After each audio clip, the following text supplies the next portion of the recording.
This tutorial is powered by AskQuesty.com. Get help with your website on demand. And don't forget, subscribe for more tutorials. Hi everyone, so today I'm going to show you how to add plugins manually into WordPress. So I'm in my plugins dashboard right now, and you can see all the plugins that I have installed. If I hit add new, it's going to bring me to the WordPress plugin store, if you will.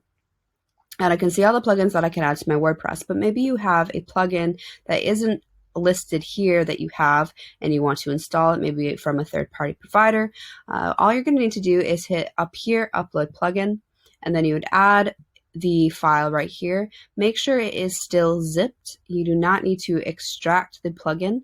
It needs to be a zip file in order for this to work. I'm going to install this one. This is not going to work on my theme because I'm not actually using the correct theme that is needed for this plugin, but I'm going to just show you anyway.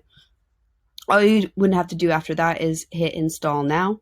It will install the plugin, and then you'll get this message, plugin installed successfully, and then you would just hit activate plugin and you will be good to go. I hope that helps, and have a great day. Thanks for watching. If this was helpful, please subscribe. And if you need extra help, visit AskQuesty.com and send us your questions.